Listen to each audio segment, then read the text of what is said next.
Hey everyone, welcome to Psychology with my wife. I'm the wife. And I'm the psychology student. Welcome to episode 5. Nice. Almost there. No. Almost where?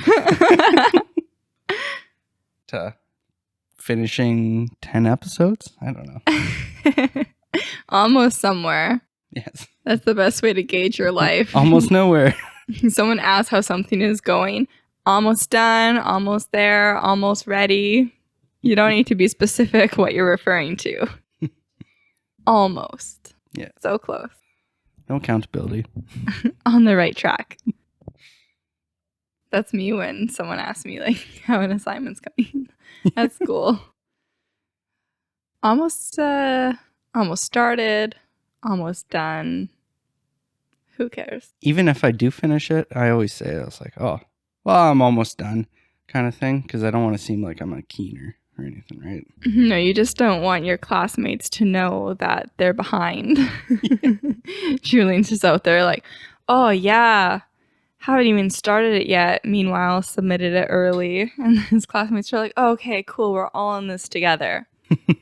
No, you're not in it together. When your classmates tell you they haven't started something and not to worry because everyone else is in the same boat, get your assignment done.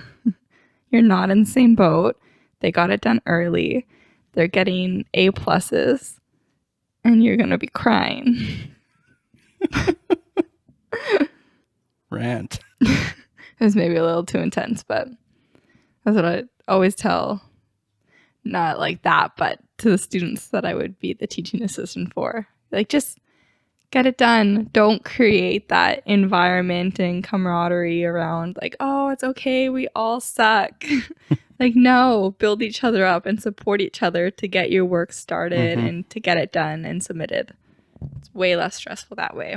So I got a guitar stand, and hopefully, well, I have been playing since I've gotten it. I have been playing a lot more.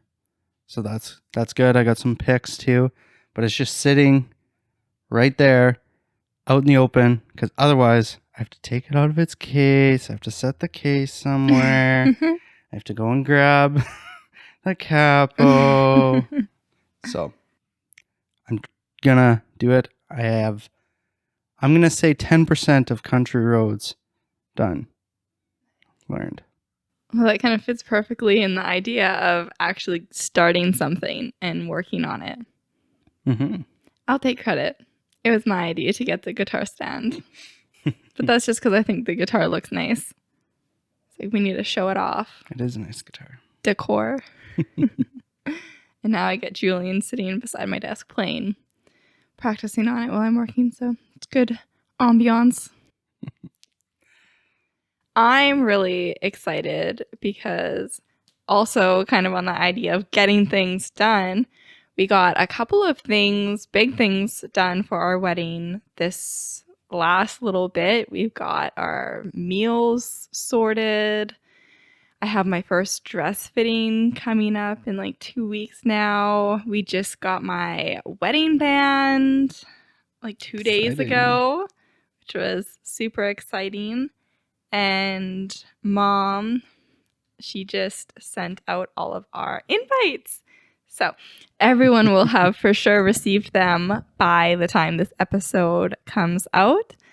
But I love our invitations so much. I made them on Canva, and I think they turned out absolutely beautifully. And some wonderful ladies at Red Bicycle in Lloydminster helped us get all of to fix the coloring and some of the photos and get them printed really just in the best, easiest way possible for us. So it was wonderful. Yes, they look good. Yeah. All right, let's dive into it.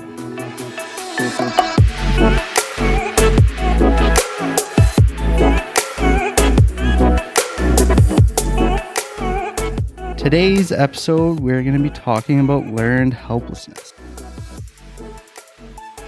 Learned helplessness is a situation in which an individual or an animal believes that a negative situation is unchangeable or inescapable.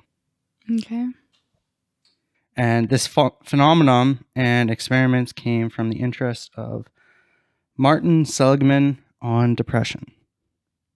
So he was a sociologist, psychologist that was interested in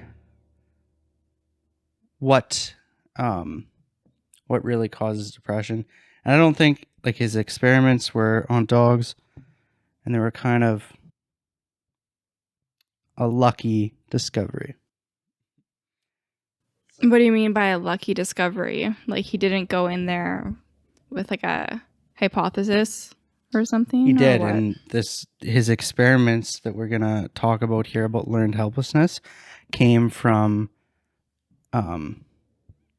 he started out classically conditioning dogs, and he was trying to figure out why they would become depressed or whatever, and then he seen this learned helplessness trait appear in them. Okay. So that's how it kind of started. Is classic conditioning going to be relevant for the conversation we have today? Yes, not much of it, but just Okay. the fact that the start of the experiment started out, he would ring a bell and at the same time shock the dog. And obviously the dogs, without being shocked, would kind of flinch when the bell rang. Mm-hmm. So that's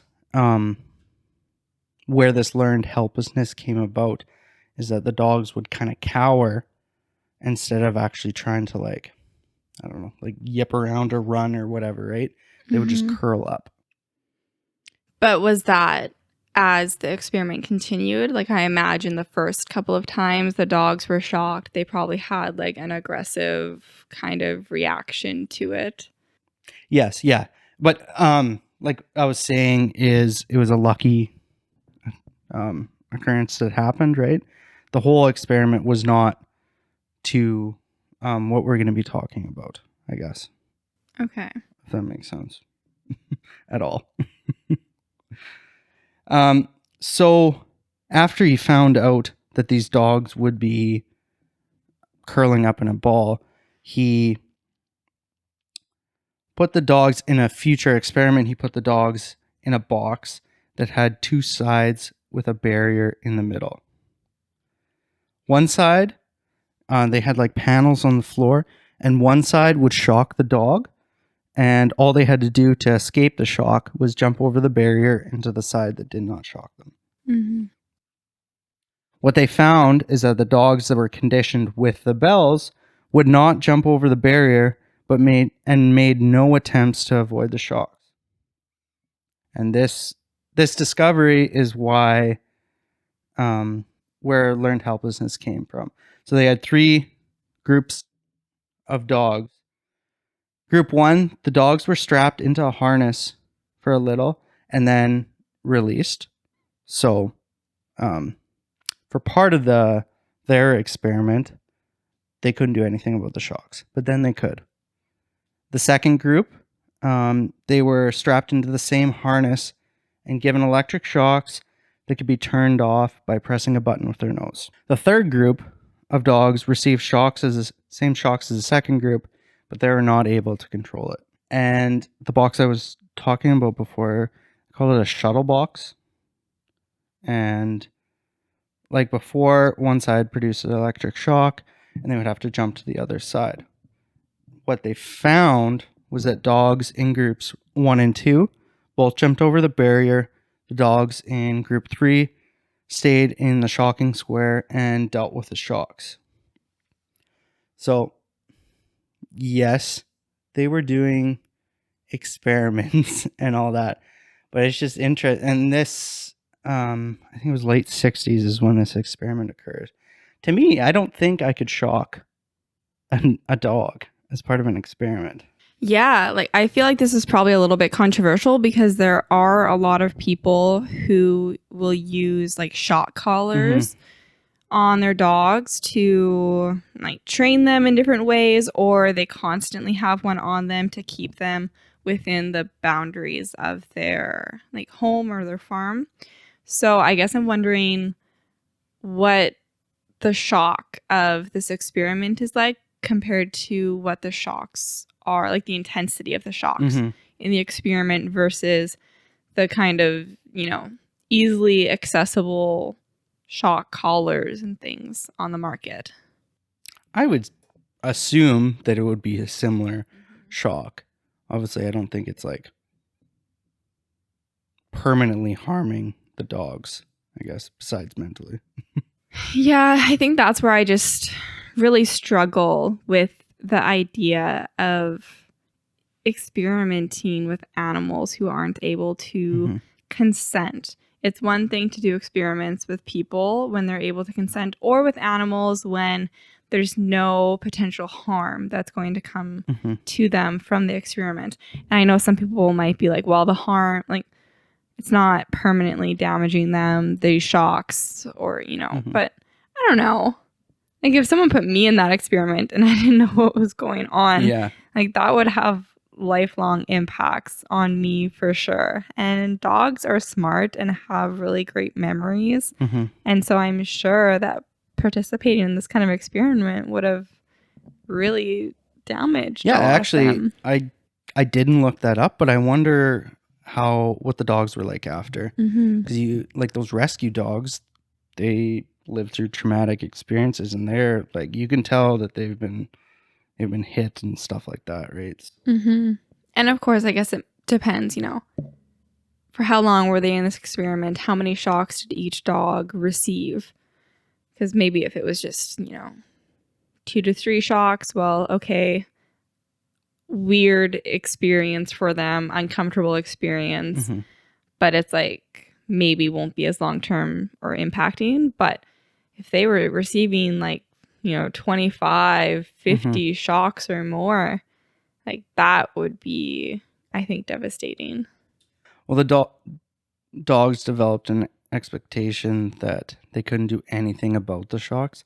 So I'm guessing it was more than 3 times. Yeah, that must have been, that would have to be a lot of shocks to actually instill the idea it's of painful. It's not like, I don't know, what would be a different example? Well, irritating. It's painful, not just irritating. Yes. Like irritating would be every time you say a certain word on the podcast, I flick you with my pen.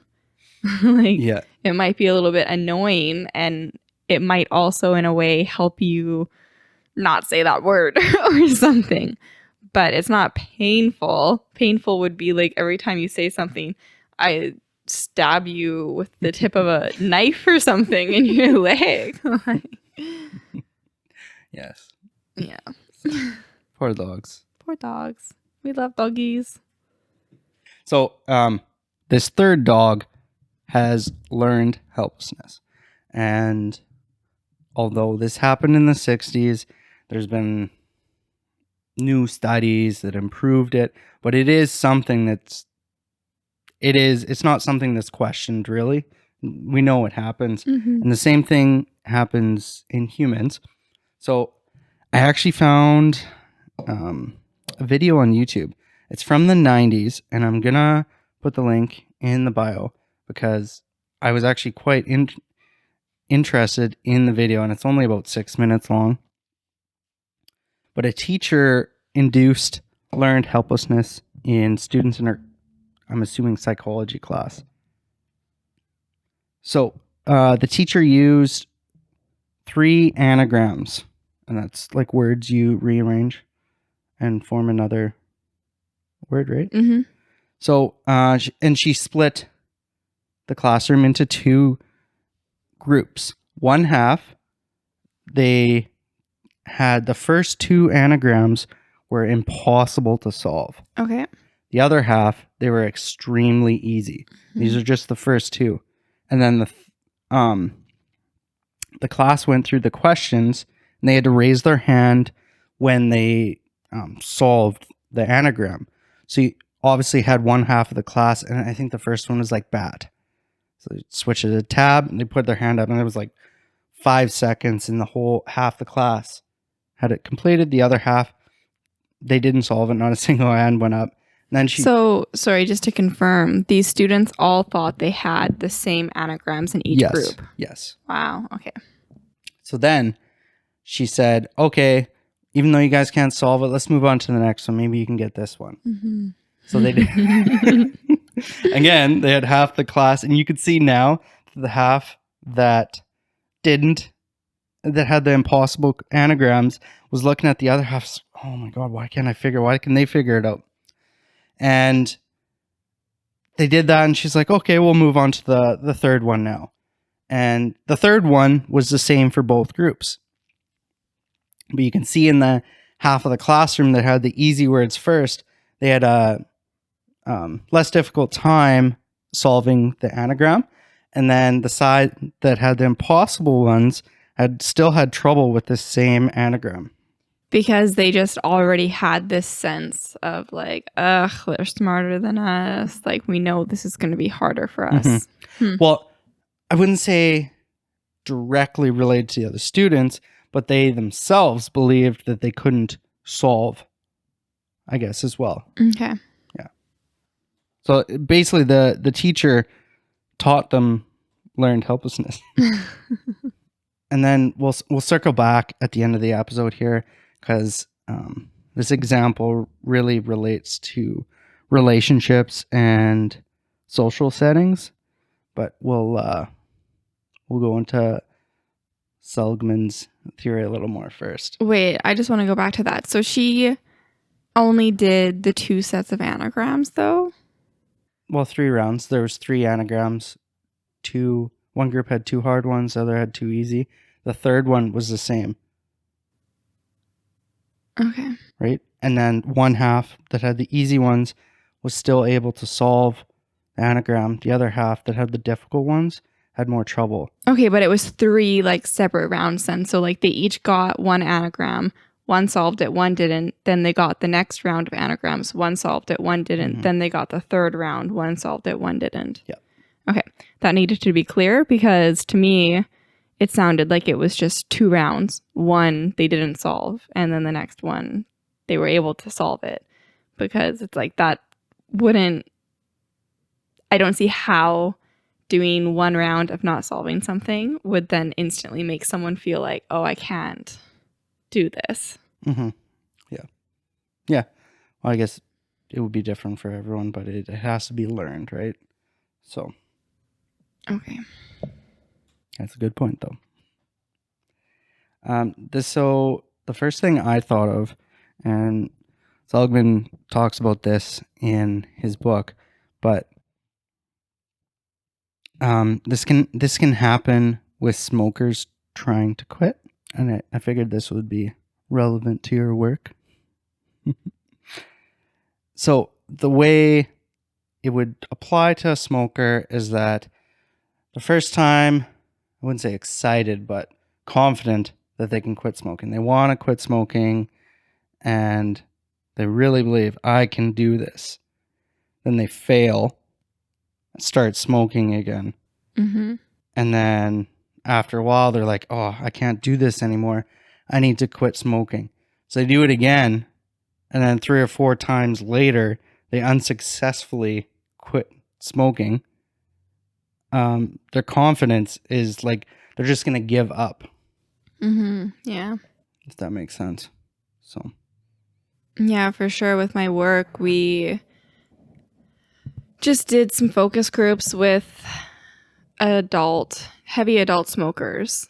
And that was definitely one of the main themes that came up from it, is that these people have tried to quit so many times, and they just feel this sense of hopelessness and lack confidence in their ability to quit.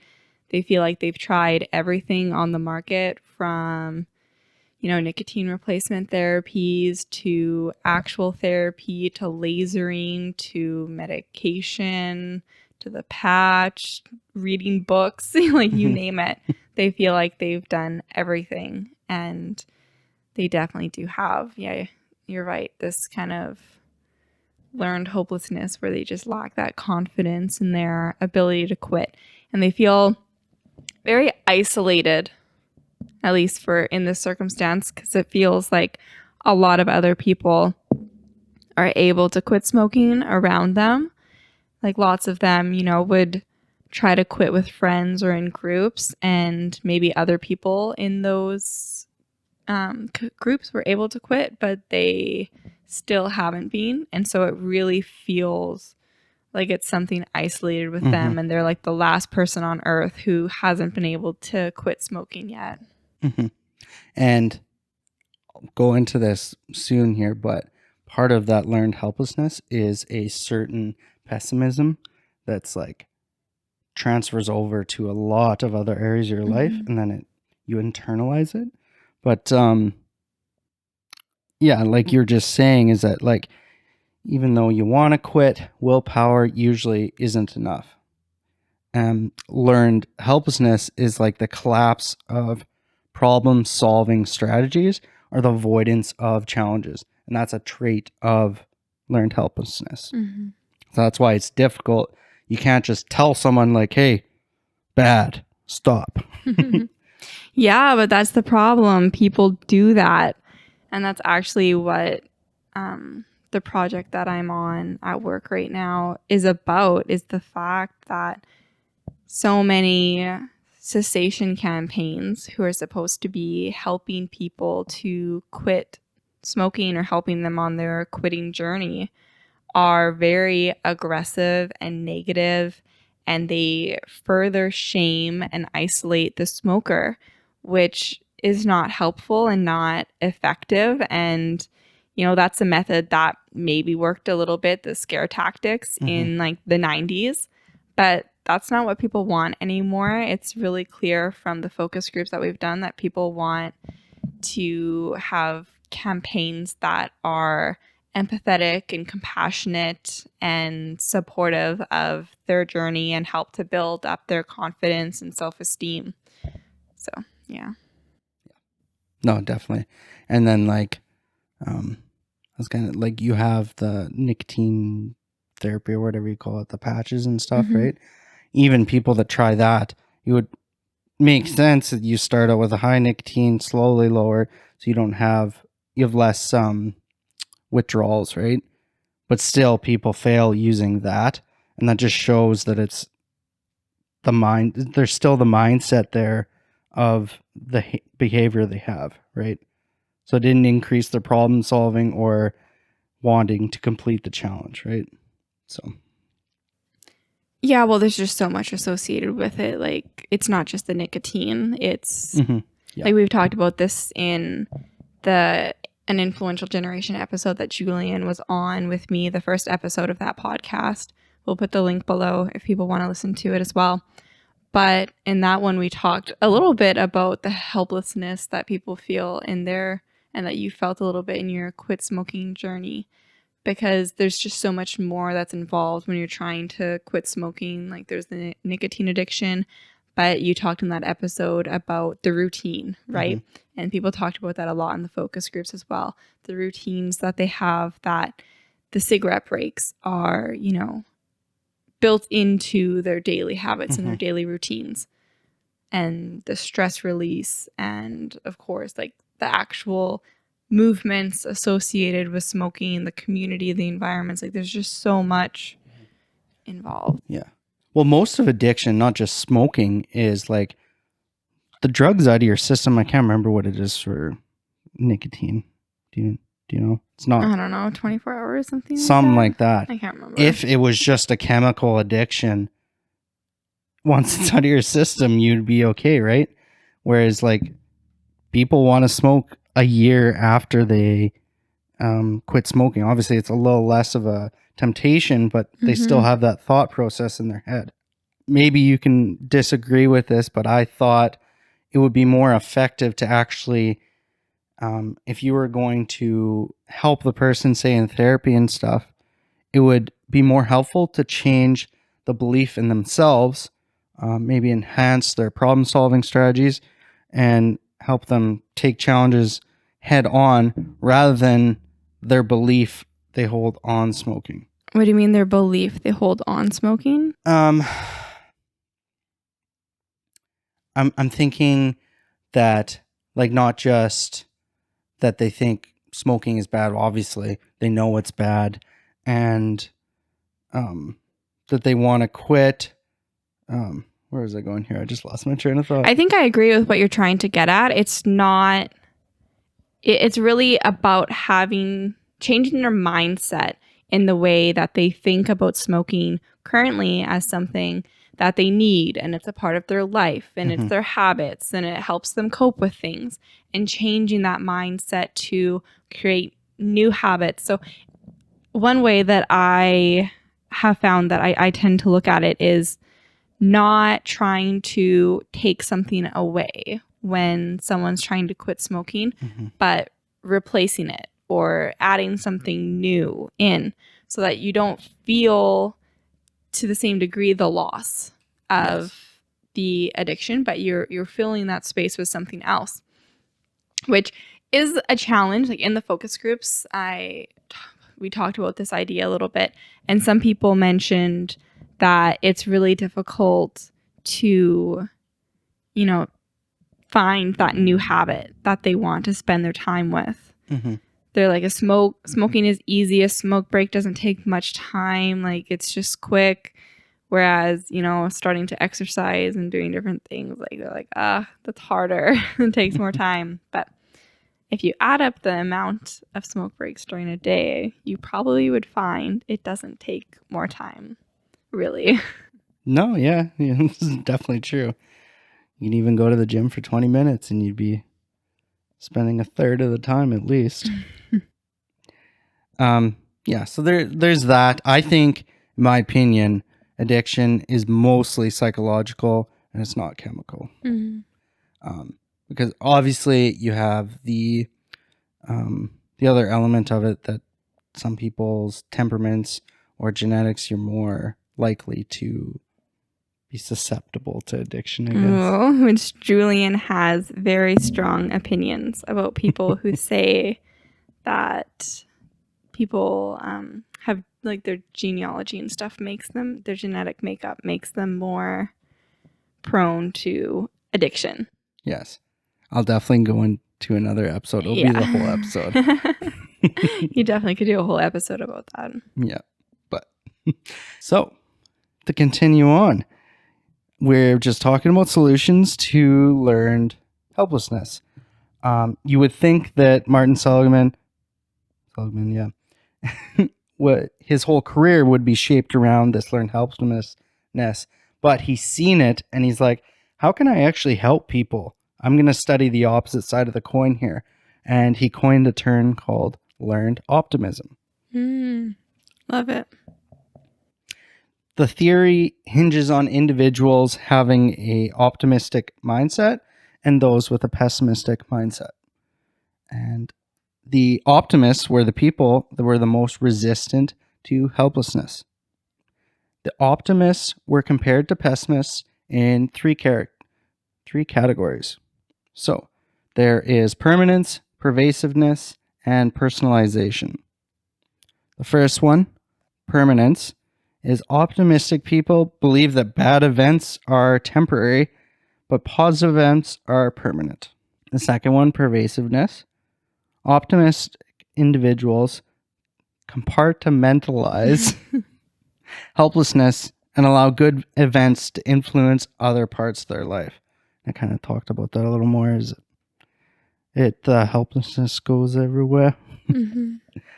The third one, personalization. Optimists blame negative events on outside causes and internalize positive events.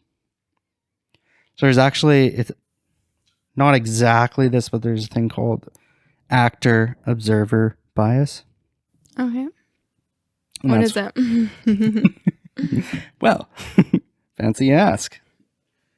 A person blames negative experiences on external influence, but for others, it's due to internal influence. Example is 2 employees had to fly in somewhere for a conference. The person that thinks that them being tired and not doing good is due to the jet lag from the flight, and then they look at the other person not doing bad, it's like, oh, they're incompetent, they're lazy, Mm-hmm. kind of thing. Mm-hmm. For most of this episode now, we're going to talk about how we can become an optimist All right. and go away from our pessimistic attitudes. But you kind of mentioned too having a support group, and I think that was the first thing that came to my mind is, although like you said, they still feel like they were the ones in the support group, maybe it might be helpful to have like an accountability partner that reminds them of what they want to do, but more so who they are as a person. They're like, it's kind of like their cheerleader squad. Yeah, that was something that was brought up in the focus groups, is wanting to have that support community, but not necessarily with the people that are actually close in your life. So kind of an online community. Some of them wanted there to be like just an online forum where people could talk with others. Some suggested like a dating app for people who want to quit smoking, but like not actually a dating app, but just like an application that people could go on who want to connect with other people who are trying to quit smoking, that like from all around the world, that they could just like send positive messages back and forth with, or talk about the challenges they've been going through, but it's not someone directly in their life, because a lot of people find it really challenging, this idea of learned helplessness. They have this sense of helplessness in themselves and lack confidence, which can make them feel embarrassed in front of their peers. Like they don't want to keep unsuccessfully attempting to quit in front of these people who are close to them. So sometimes a lot of people make quit attempts in secret. And so this would be a way for them to get support outside of their normal social circles. Right. Yeah. And I don't know if it would be like stigmatized. Yes. Because there's like this just on the side of being like strong and capable of doing things, right? And they kind of stigmatize themselves. Well, not, you know, you know what I mean? Is that they think that they're weak in their social circles, and whether the other people believe it or not, that's a belief they hold. Yeah. I think it does go both ways a lot of the time there. I think you're right that at times, maybe they're they're emphasizing the stigma on themselves from their own social circles. But, I think it definitely does exist that if you've known someone and they've told you a million times they're going to quit and they never do, I think it's easy for people to start writing that off and being like, oh yeah, you're going to quit. Sure. When you hear that too, and you're like, well, I'm just going to stop. Again, I'm going to stop trying, or I'm going to stop expressing how I feel. That's why when I was thinking about this, it would be nice to do that accountability buddy, that they could remind you of times, or make you think of times that you overcame other hardships. Because the second point there, pervasiveness, is that optimistic individuals compartmentalize helplessness and allow positive events to go into other parts of their life. So that would be one way to like kind of change your whole mindset on it all. And I don't know if there's actually any research on this, but I would say it is really important to have that like accountability like frequently right off the bat when you first try, compared to like further down the road. Because that when you go through the withdrawals and stuff, like the thought that can come through your mind is that it's never ending, and that like the effects are permanent, kind of thing, right? So if you have someone there to remind you when the withdrawals are the strongest, that you're thinking logically, kind of thing. I don't know. Sure. Seligman did they used a college class, university class, and they taught freshmen Optimism, and they found that they were less likely to be depressed and have anxiety disorders. Yeah, for sure. I think whether it's a course or whether it's just something that, within support groups that already exist, maybe needs to be integrated more, better online videos about it. There should be, there's so many websites that have a lot of resources available to people who are on their quitting journeys. And so maybe there needs to just be more resources available to them on there. Try to change that narrative. Mm-hmm. Yeah, it makes sense to me, and that is probably the point I was trying to make before about focusing on them and not the actual habit. Mm-hmm. Exactly. Well, that's the thing, right? For just so many things, if you have bad habits that you don't like and you want to stop them, sometimes the easiest way to do that is just to work on building yourself up in other areas.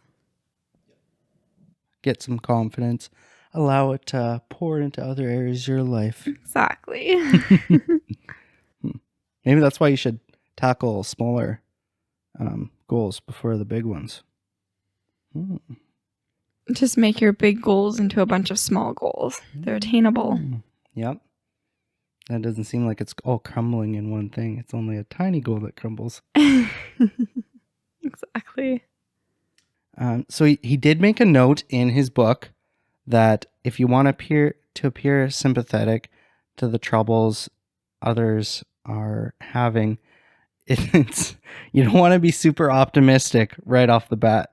You want to do it once they have confidence and they understand that you're empathetic towards them. It's ineffective until you get to that point, he says. So,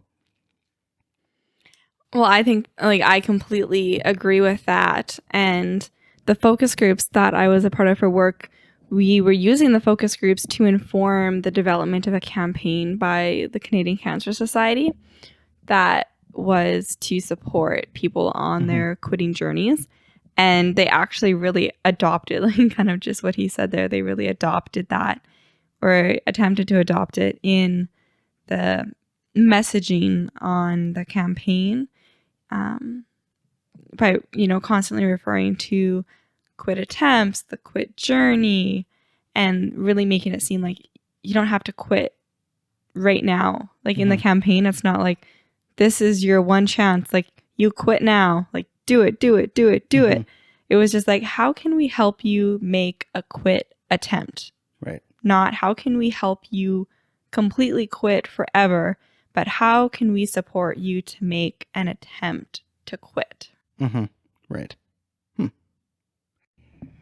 Seligman provided some answers to changing pessimism to optimism, and he borrowed Albert Ellis's model of ABCs, which you have adversity, beliefs, and consequences.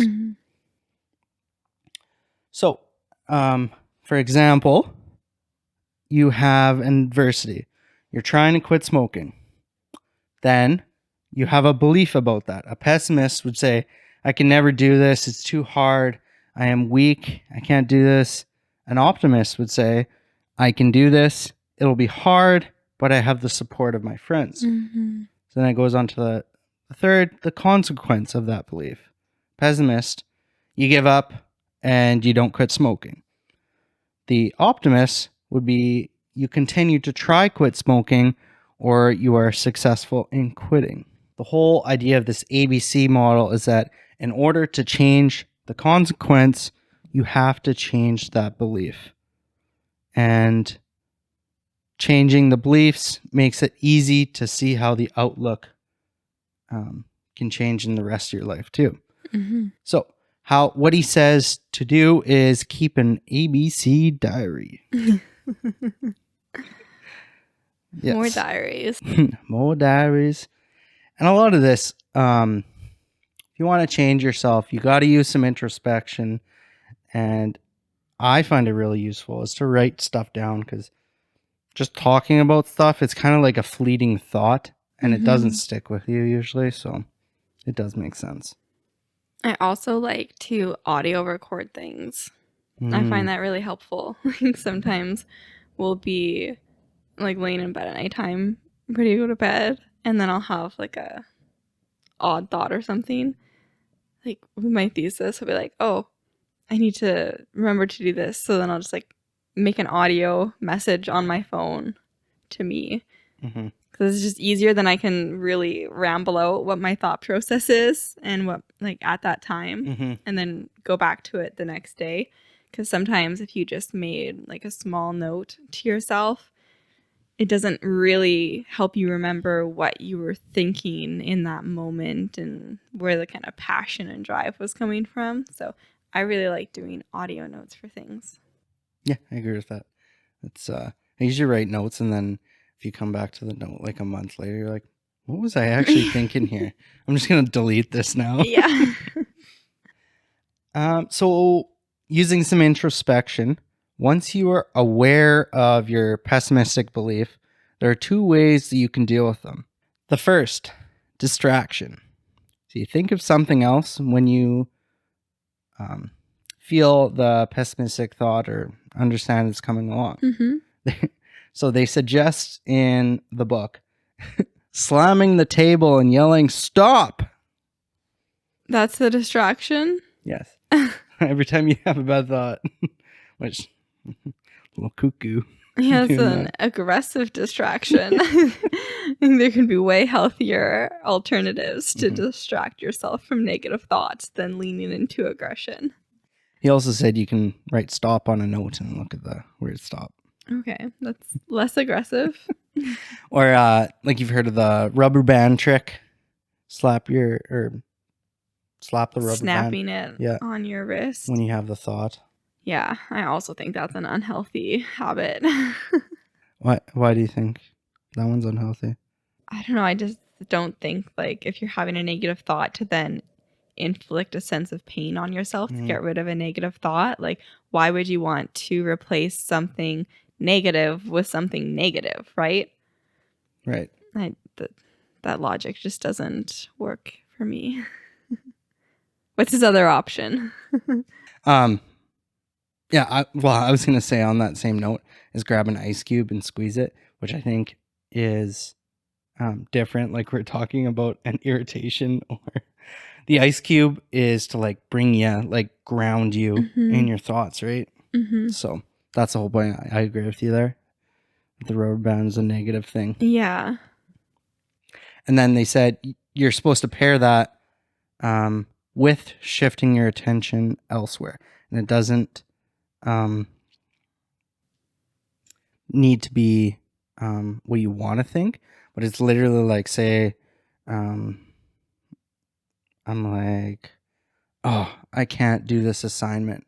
I would slam the table and I'll stop and then look at the color on my water bottle immediately after.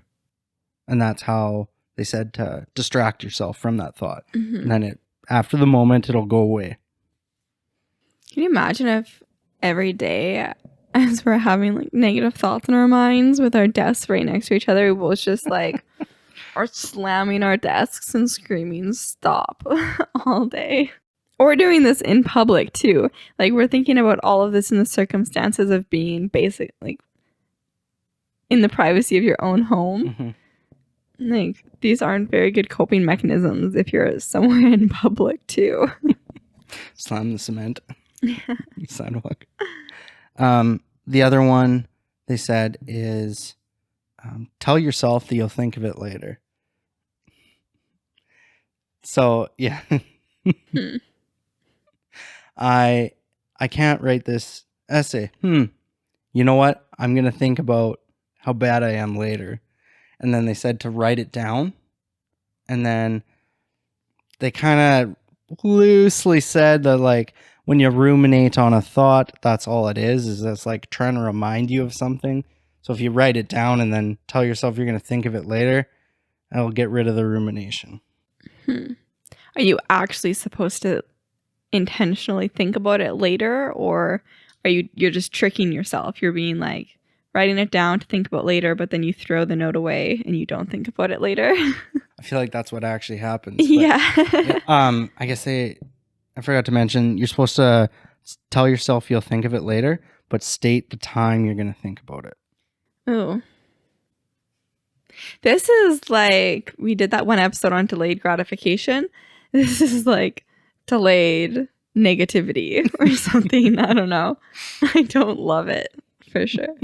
So I'm not meaning to seem as if I completely don't love where they're trying to go with their theory. I definitely can understand that there are times when you're in a circumstance and you don't have the capacity right then to deal with negative thoughts. Mhm. And so I do agree that there should be, coping mechanisms to help you potentially deal with them later.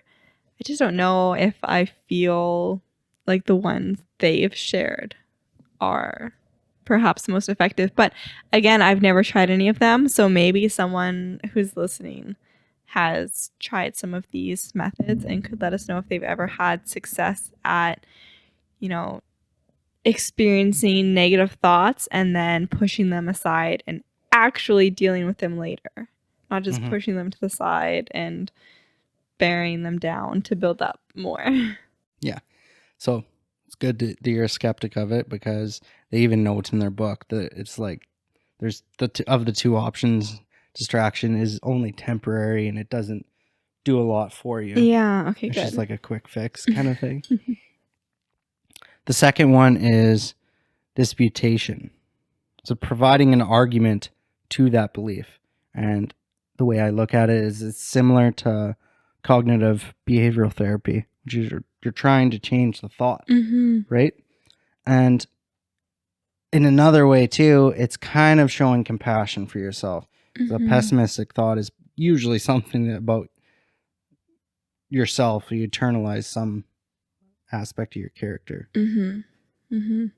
Yeah, so that's kind of, I'm guessing where they're going with this is if you're having a negative thought, like if I was,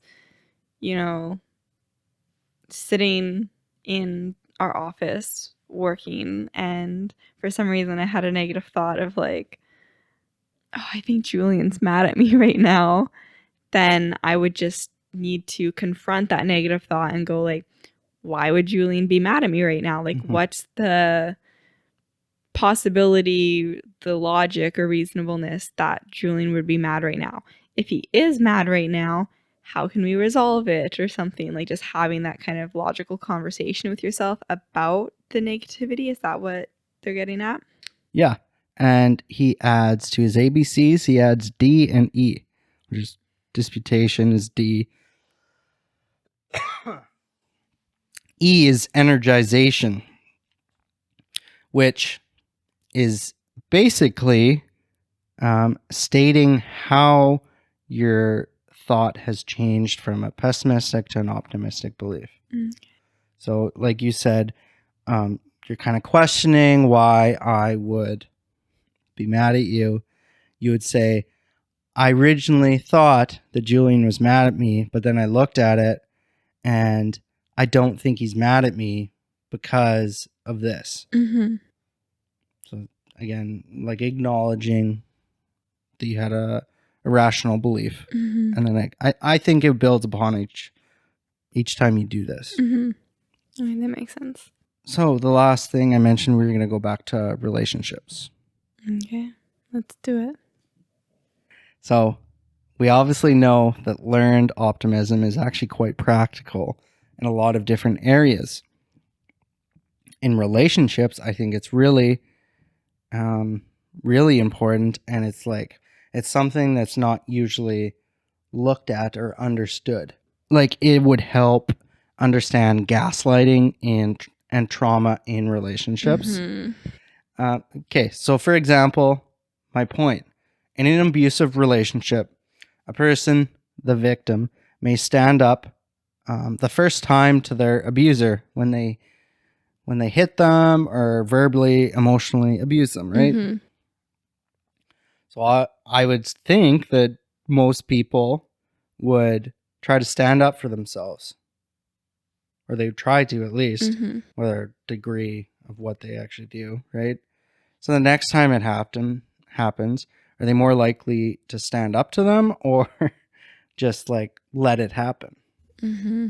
So, no, obviously they're not gonna. They have less likely, whether they actually do or not. And this is for everyone. It's kind of like your chances of being successful are way lower automatically. Well, it's just learned helplessness, right? That even if you stood up for yourself and it had brought no positive contribution or positive change, then you're gonna get used to that negativity, unfortunately. Yes. And I can understand, obviously, to some extent, I have experienced this, but it's hard to be optimistic about things. We talked about one of the key characteristics of an optimist is compartmentalizing negative thoughts. Mm-hmm. So it's pretty hard to feel when you can't stand up to that person. It's hard to have confidence in other areas of your life. But part of like being gaslit and like understanding your trauma and stuff is kind of compartmentalizing that and realizing I can do this, right? Mm-hmm. Yeah, absolutely.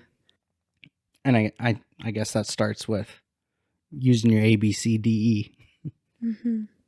I can also, in a less extreme example, I was thinking of sports teams.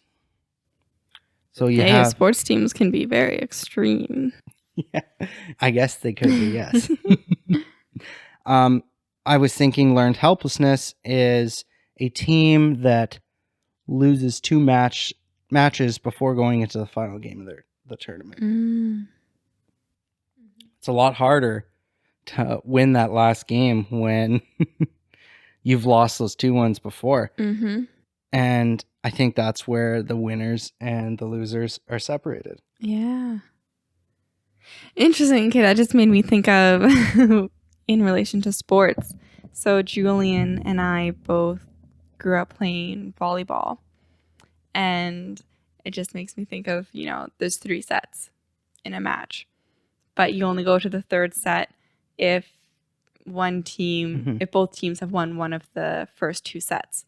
And so it's a lot better going into the third set if you won the second set. But if you won the first set and then you lost the second set and then you have to go into the third set, like it's a lot harder because you're kind of feeling down about it and they're coming right off the win going into the third set and the third set is shorter. And so it's just really intense. So I definitely can see that playing a pretty significant role in sports. Mm-hmm.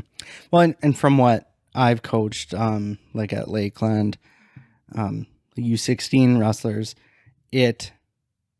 from a coach's perspective, I thought it was more impressive to see my team lose some matches and then win one when you can clearly see that they are discouraged and they brought themselves together. For sure. So you can see that. You can see that turning point. It's like, yes, I actually did something. And I think that's your job as a coach, is to motivate them or lead them towards having optimism, right? Mm-hmm. And I guess the other side of the coin too, you have teams that go on runs, right? So like that's the team, that's the winners, right? Is that they have complete optimism and they just keep winning because they believe it, right? Well, they have complete optimism. And then also people then going against them, go into the game feeling like, what's even the point of this game? Like they're the winner. We know they're the league champions. They haven't lost in, 2 years or something. Yeah. So there's really that mindset at play for both teams in those circumstances. Yeah. Well, that's why I think it's a challenge in itself. I really like sports for that reason. Is it not for the physical side of it, but the mental side is it really trains your mind to not be pessimistic when you're facing challenges. Mm-hmm. So like learned helplessness is avoiding challenges and not having problem solving skills or like a deterioration of them. So when you in the moment, it's easy to say before you're in the moment that you'll be able to do something. But when you're in the moment, you kind of forget what to do. You often shut down. Yeah. So practicing that and practice overcoming that really helps you, I think. Yeah, I definitely agree with you. But that's all we have for today. Okay, well, feels like we covered a lot. We learned all about learned helplessness, but also I think the great part of the conversation was learning a little bit about learned optimism. Yes. And how you can counteract those circumstances in which you're feeling helpless or having pervasive negative thoughts. Yes. Yeah.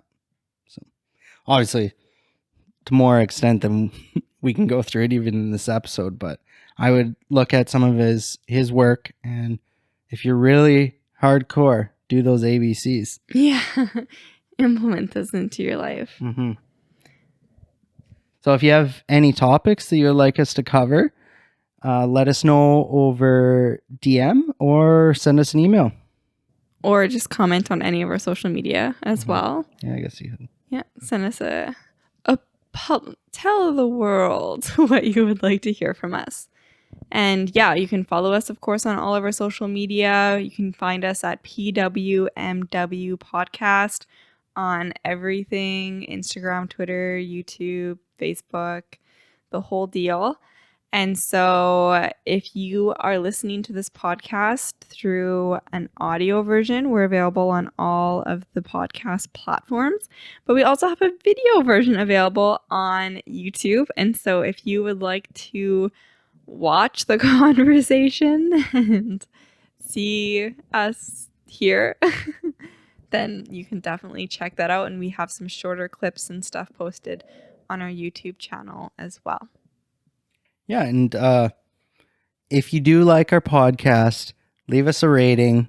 It really helps us out, and especially because we're just starting, we need those ratings. Yeah, absolutely. That would be amazing if you could leave us a review on whatever platform you're listening on, and especially a review beyond just stars, but adding a comment, maybe a comment on something that you enjoyed in the podcast. That would be so amazing, and we would appreciate it.